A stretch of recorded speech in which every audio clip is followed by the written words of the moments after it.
लाने वालों का तिरस्कार तड़पाता है, बलिदानी पत्थर पर थूका बार बार तड़पाता है। इंकलाब की बलवेदी भी जिससे गौरव पाती है, आजादी में उस शेखर को भी गाली दी जाती है, आजादी में उस शेखर को भी गाली दी जाती है। और मेरा तेवर बोलता है, जहां हमारे आजाद बार के पत्ते खड़ गए होंगे, कहीं स्वर्ग में शेखर जी के बाजू खड़ गए होंगे, शायद पल दो उसकी निद्रा भाग गई होगी, फिर पिस्तौल उठा लेने की इच्छा जाग गई होगी, फिर पिस्तौल जिनके कारण ये भारत आजाद दिखाई देता है, अमर तिरंगा उन बेटों की याद दिखाई देता है। उनका नाम जुबान पर लो तो पलकों को झपका देना, उनकी यादों के पत्थर पर दो आंसू टपका देना, उनकी यादों के पत्थर पर दो आंसू टपका देना। साथियों नमस्कार, नाम हनुमंत सिंह शेखावत। साथियों मैं सलाम करता हूं हरिओम पवार जी को, जिन्होंने ये साहस किया और ये इतनी खूबसूरत कविता कही। आपने कविता के बोल सुने होंगे और आपने सुना भी होगा कि उत्तर प्रदेश की एक भूतपूर्व मुख्यमंत्री ने चंद्रशेखर आजाद को आतंकवादी कह दिया था। साथियों ये हमारे ही देश की कहानी हो सकती है। यहाँ लोग अभिव्यक्ति की आज़ादी को लेकर किस तरह के प्रपंच रचते हैं, लेकिन एक देशभक्त को, एक सच्चे ईमानदार क्रांतिकारी को यहाँ आतंकवादी कह दिया जाता है। जी हाँ साथियों, हम बात करेंगे चंद्रशेखर आजाद के बारे में। उनका एक ही कथन था, दुश्मन की गोलियों का सामना हम करेंगे, आज़ादी है और आज़ादी रहेंगे। चंद्रशेखर आजाद का जन्म 23 जुलाई 1906 को हुआ था। उनकी माता का नाम जगरानी देवी और पिता का नाम सीताराम था। मध्य प्रदेश के झाबुआ जिले के छोटे से गांव बावरा में उनका जन्म हुआ था। शुरू में वो कुश्ती में और तीरंदाजी में रुचि रखते थे, लेकिन साथ साथ वो भारतीय स्वतंत्रता आंदोलन से भी प्रभावित थे।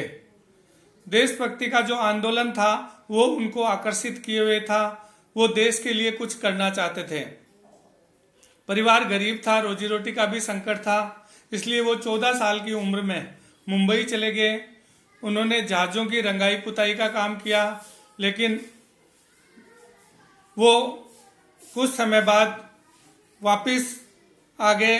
उन्होंने सोचा कि यदि मजदूरी करनी है तो मैं घर पे ही कर लूँगा, कम से कम अपने माता पिता के साथ तो रहूँगा। फिर कुछ समय के बाद वहाँ से आने के कुछ समय बाद उन्होंने काशी में पढ़ाई भी की, लेकिन उसी दौरान 13 अप्रैल 1919 को जलियांवाला कांड होता है और उस कांड में चंद्रशेखर आजाद पूरी तरह से आहत होते हैं। उनके मन में देशभक्ति का जज्बा जाग जाता है और वो भी आज़ादी की इस आहुति में कूद पड़ते हैं। उस कांड में 1600 लोग मारे गए थे। उसके बाद वो 1921 में गांधी जी के असहयोग आंदोलन में शामिल हो गए। बहुत से लोग पकड़े गए थे उस समय और बहुत सौ को जेल हो गई थी, लेकिन ये छोटी उम्र के थे तो इनको ये बोला गया कि आप माफ़ी मांग करके और आप घर जा सकते हैं। जब इनसे पूछा गया कि आपका नाम क्या है, तब इन्होंने कहा कि मेरा नाम आज़ाद है।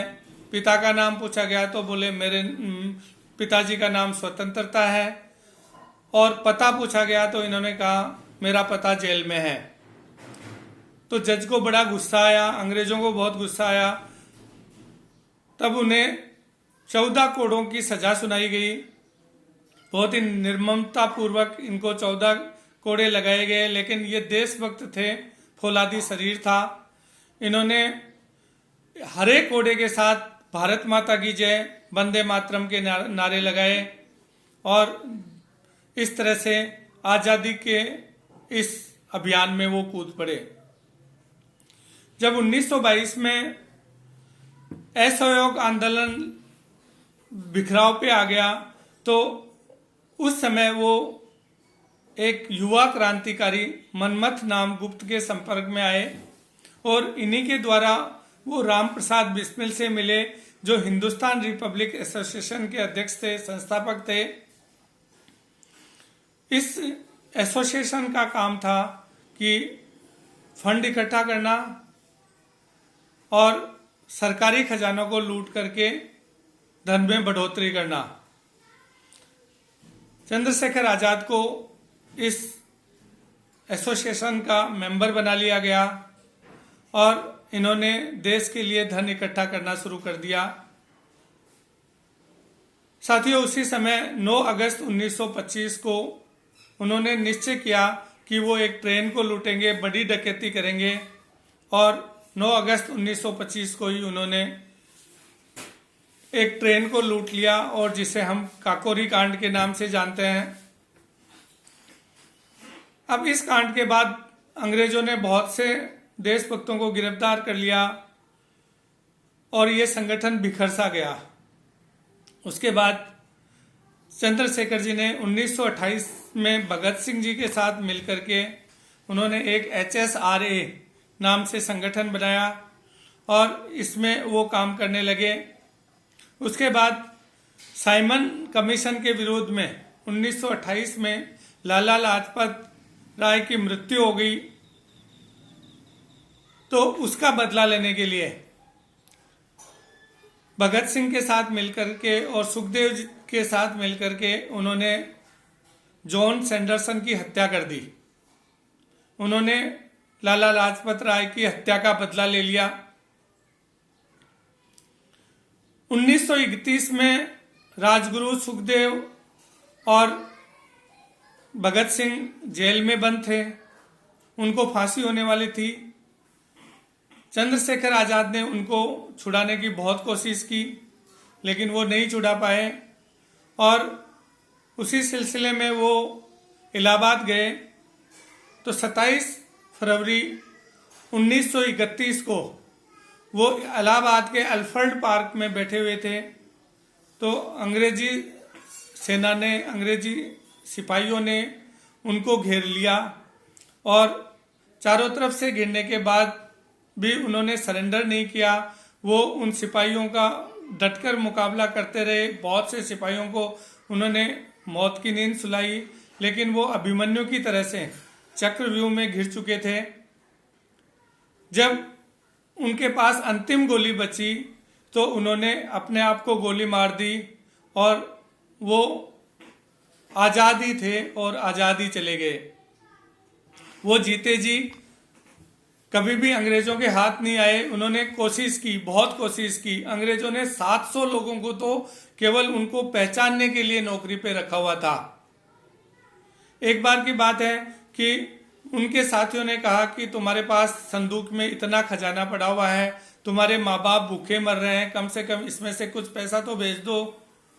तो ये सुनकर के उनकी आंखें लाल हो गई और उन्होंने कहा कि और जो देशभक्त है उनके माँ बाप नहीं है क्या? यदि तुम लोग मेरे माता पिता को खाना नहीं खिला सकते हो तो मैं एक दिन रात को जाऊंगा और उनके सीने में 2 गोली उतार के आ जाऊंगा। साथियों, इस तरह का देशभक्ति का जज्बा था उनमें, कूट कूट के भरा हुआ था। तो इस तरह के व्यक्ति को भी आजाद भारत में आतंकवादी कह दिया जाता है। साथियों, इससे बड़ी शर्म की क्या बात हो सकती है? चंद्रशेखर आजाद देश के लिए लड़ते रहे, देश के लिए उन्होंने अपनी जान दे दी। 27 फरवरी 1931 को उन्होंने अंतिम सांस ली। इस तरह से एक देशभक्त का मात्र 24 साल की उम्र में बलिदान हो गया। देश के लिए वो अमर हो गए। देश आज उनको हमेशा याद रखेगा और एक क्रांतिकारी महान देशभक्त चंद्रशेखर आजाद इतिहास में अमर हो गए। साथियों, मेरे चैनल को सब्सक्राइब कर लीजिए और बेल आइकन दबा दीजिए। आगे इसी तरह की प्रेरणास्पद और किसी महान व्यक्ति के जीवन के साथ मैं फिर उपस्थित होऊंगा। जय हिंद, जय भारत।